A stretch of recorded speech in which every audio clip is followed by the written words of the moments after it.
Hi everyone. So I chose to do SQL databases to study for this week, and I'm going to go over basically what they are real quick so you have a good understanding. So a database is basically some information that you put inside of a table. So over here on the right, I made a couple tables that I think could hold useful information in them, such as if you have a video game, you need to hold character data, right? So you need to have different information about that character. Each database has something like a key that you use to reference it to other databases or that you can use to find different information. So my key that I use is the name of the character. So if you look up that name, you can find all the information you need to know about them. And this is helpful because if you want to save information, then you need to have somewhere to save it. And if you want to load the information, you need to have somewhere to get it from. So over here, I have basically this was my area where I just tested out the different functions for the SQL database. So the first function I created was basically just one to create the table, and it's called add new character data. And what it does is it takes in the name and the class of that character, and then it gives it the stats based on that class, and it adds it to a table. So I'm just going to run it real quick so you guys can see what's happening here. So it generates a random set of stats, a random name it chooses, and a random class that it chooses. So for this one, it chose the name Pam, and it added Pam to the table, and it gave her the class of mage along with all the stats that go along with it. And then later, I created a function that says edit character data. So this is like your save if you want to save information. So it took those random stats that were generated and it saved it to the character. So it changed all the stats that the character previously had to the new random stats that it created. And then I made a function called get character data, get character data. And you put the name of the character, and that's the key for the table. So it checks through the table, and when it finds that key, then it returns everything. So I printed everything inside of that data line by line. So it gives you the character name, the class, and then all the different stats that the character currently has saved in the table. So that was my first table. And the second table I created was one for items, which also has a character name. So each character can have multiple items and it saves it. So when you load the items, it loads all the items that were saved for that character. And all of these things, the type, damage, defense, all of them are values that don't change. Value that does change is whether it's currently equipped or not. So when you save the game, if it's equipped, it'll change this value to tell you when you load the character if you want to load that item already equipped to the character or just in the inventory.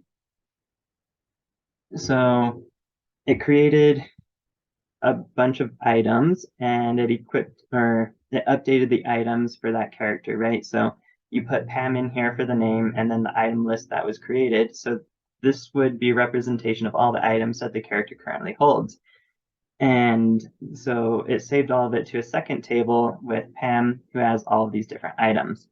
Now, if you run it again, it adds a second character. So it randomly chose the name Christy, right? And it randomly chose the class, and then it gave all the stats. It updated the stats, and then it shows that it gave all these items to her. Now, what update items really does is when you're playing a game and you hit save, maybe you bought some items, you sold some items, you equipped and unequipped some items. So what it does is it gets rid of all the items that were associated with that character, and then it adds all the items that are currently in that character's inventory. So that way there's no mix up with trying to figure out which items were sold, which items were not. It just deletes all the items that were in there and then updates all the items that they currently have. So I'm going to show you a quick example of how you can use it. So I made this game previously, but I didn't have any way to save character information. So studying SQL databases, I was able to add that to my game. So in load data, use the get character data function, and then all of the data you just save to the player's current stats. And then you get rid of all the items that are currently in memory, and you take all the items that are in the database, and then you add them to the character's inventory, whether the items were already equipped or whether they weren't equipped. So hit run. Right here you can see that there's two characters that are already saved in the database, Kyle and Phil. We're going to show you what happens when you create a new character. So I haven't added a keyboard to the game yet, so I just type it over here in the terminal. The new character's name is going to be Bob. Adding Bob to the table. All right. So we're going to come over here and get some items by defeating some bad guys, and I'll kind of show you how that works with the saving and whatnot. We got a few items, good. Okay. So in the inventory, you can unequip items, equip other items, right? And then you come over here and hit save game. Now, you come to main menu, hit load game, and Bob has now been added as one of the characters in the database. So you click on him, come in here, and the items that I just equipped are still saved.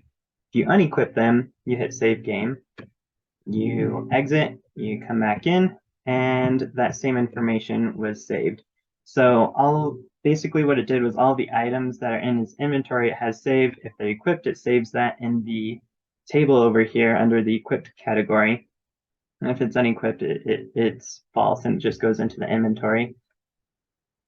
And yeah, so it's really helpful if you have somebody who already has tons of things, right? And everything's equipped and it saves all the information like health, mana, experience, level, gold. It saves all that stuff in there.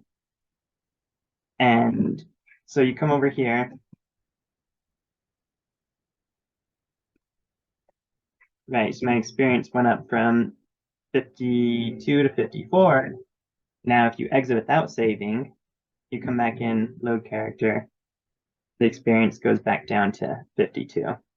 So that's just kind of an overview of the usefulness that SQL databases can have when creating video games or anything that you need to save information and load information and change it. And it really works well with large amounts of data or large amounts of information to keep everything organized and be able to get that information when you need it.